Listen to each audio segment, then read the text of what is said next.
Don't react. The REAC inspection. Don't react. That's the secret to the REAC inspection. That's what the REAC inspection is. It's trying to get you to react. That's why it's called the REACT inspection. Just kidding. Not react. REAC. REAC. But react. You just add a T, then you'll react. So don't react. That's the secret to it. Do not react. They want to get you to react. They want to get you to make mistakes, but specifically do not react to the REAC inspection. When you get that letter in the mail that says you got a REAC inspection, I want you to get that letter and go, ha ha ha ha ha.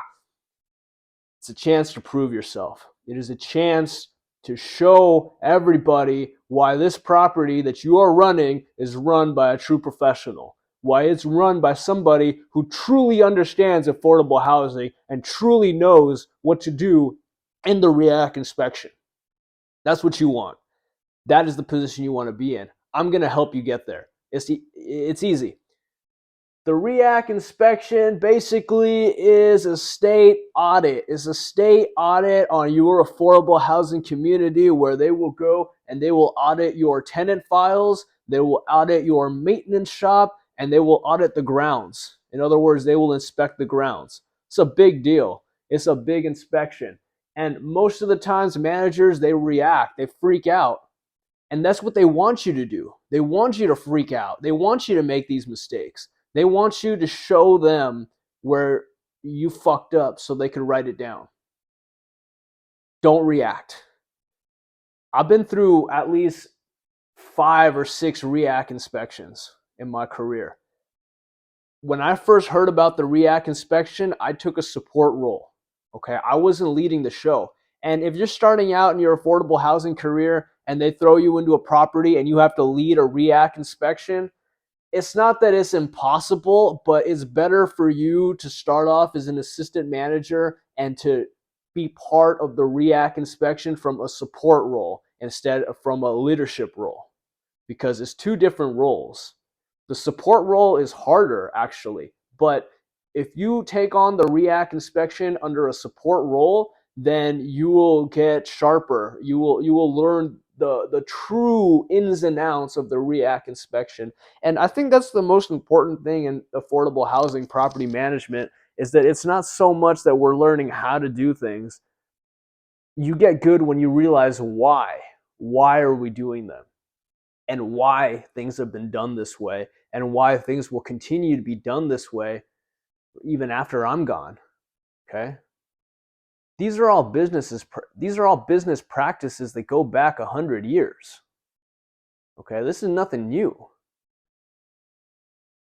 There's a specific way it has to be done. The REAC inspection. So generally, they'll come by and they will be auditing files. They will be auditing the maintenance shops. They will be auditing the whole property. And generally, when you're in a support role, you're scheduling. So the first thing that needs to take place in a REAC inspection is an all hands on deck meeting. Okay, all hands on deck, all the maintenance, the regional, your boss, you, your assistant, the social worker, everybody need to be hands on deck. And that's the hardest part, because everybody's got different things to do. And when you're in a support role, you're kind of scheduling this. So that's going to be hard. But if you can get the all hands on deck on meeting, and we'll walk the property, which means we walk around and we try to figure out what the inspector is going to look for. Some places they have a better management company. They'll send you a pre-inspector. The pre-inspector is going to be your friend, because she's going to go around the whole place and she's going to really scrutinize and get you and mark out all the things that the real inspector would see. And this is good. When this pre-inspector came by, I got a score of 40%. I know that's low. That's really low. I've never gotten to 40%, but that's the pre-score. You use that 40%, you fix everything they tell you, and your score will go up. We went from 40 to 83. 40% to 83 in 3 days. It's unheard of. Okay? Nobody's ever done it like that. Nobody's done it like that in 10 years. So you do the pre-inspector, you write down all these things you need to write down, and then what you need to do is all the things that you write down that you need to fix, you need to categorize them. And that's where the true beauty and intelligence of the property manager comes in, because all these pending items, you have to be able to categorize them, put them into groups based off difficulty, based off how much time they will take to fix, based off priority, based on supplies available, and also based on which maintenance tech can do this. Because if you're having a maintenance tech, you have your maintenance worker, you have him go from here to fix this, and then go get new tools and fix this, and then go get new tools and come back and fix something similar that he was working on, it's not efficient. But if you have your maintenance worker spend the whole day working on one category of repairs, is way more efficient. And not only that, is he's going to work much better. He or she is going to work much better. The employee satisfaction will be better. Morale will be high. And not only that, the maintenance tech is going to get more skilled because they're constantly drilling. But if you have your maintenance tech go from A, B, C, D, all over the place doing different shit, yeah, you can get it done, but it's going to be way more complicated to do, and a lot more problems are going to arise. You're also going to want to call for help.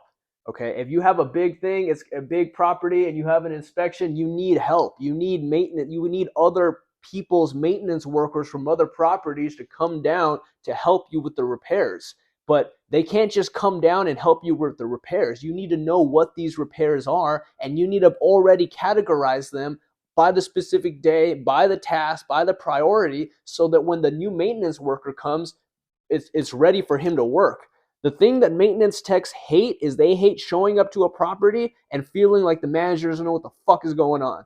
And they hate showing up to a property and nothing is there, nothing is ready, or nobody's there. Okay, no one likes to work like that. Who likes to work like that? So you have an obligation too, because you are coordinating and you are scheduling all this work.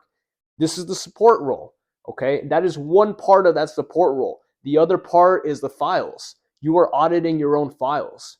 You have to learn how to audit them. I'll make another video on how to audit them. You're auditing all your files from the number one all the way to the end. You go one by one. You audit all of them. I'll teach you how to categorize them, because there's a specific way to audit files so that it's better for you. Okay, there's a way to do it that's going to take fuck all how long, and there's a way to do it that is way more efficient, because the key in this thing is we want to work smarter. We don't want to work harder. We want to work smarter. We work hard enough already. So you're auditing the files, and you're also preparing the binder. The binder. The inspector will send out a binder saying that I need this in this binder. Is he going to check it? Sometimes. Sometimes they don't. But you need to be prepared. Don't be the freaking manager. They ask you, where's the binder at? Oh, I don't know where the binder is. Because you're going to look bad, and you make the company look bad. And that's the most important thing too, is that when you're preparing this binder, that's in the support role. That is the rent role, which means who lives here, how much they pay for rent, where do they live, and what is the square footage of the apartment they're in. You need building information. You need work order history. It's a specific list that he's asking for, and that binder needs to be ready. Okay, the inspector is judging the whole management, the management company, based on your preparedness for this very, very important state inspection. Remember, you cannot fail this inspection. If you fail this inspection, they will put a lien on the property. What is a lien? A lien basically says that you can't do anything. You can't sell the property, you can't refinance it, you can't do anything until these items are fixed. That is a big problem, because I don't know how long these items are going to get fixed, but it applies to your whole management company as a group. So if one property fails the inspection, the entire management company is unable to take on new properties and grow as a company. And that is a major problem. You don't want to be responsible for that. Okay? Based on the scores that we get on these inspections, gives your company more chance to acquire more properties and to grow and become more powerful. Okay, so it's a good thing. That's what you want. That's why you have to be a team player, and that's why it's very important for you to take on a support role. If it's your first REAC inspection, take on a support role so you learn the ins and outs, then take on the leadership role, where you start getting other maintenance techs to come out. You get other managers to help you out. You order food for everybody. You're watching all the workers work. You have to brief everybody. When you have all the maintenance tech coming out in the morning time to work on your property that day, you need to have a briefing. Okay, you need to have a PowerPoint presentation. You need to have all the work orders listed up with a freaking map so they can see where it's all at, and specific description of what the work order is. Also, who's going to do it? Team A, Team B, Team C. Okay, this is a briefing. You need to brief people because you're dealing with grown adult people, and you need to conduct yourself and carry yourself like you actually belong there, like you were a professional and that you have the capacity to lead these people. That is the most important thing. I'm almost out of time. The last thing I want to mention is that if it's your first REAC inspection, first time, there are two inspectors. There's a guy and there's a girl. If it's your first time with the inspector, it doesn't matter which one it is, stay in the office. Okay? I know what I'm telling you. I've been doing this 10 years. If it's your first time, you tell the inspector, sir, I'm happy to go with you, but ownership is coming down and they've requested that the manager remain in the office. Say it exactly like that.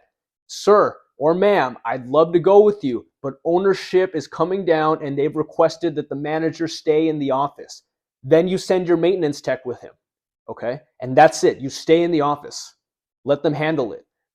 If it's your first time with either one of them, that is what you do.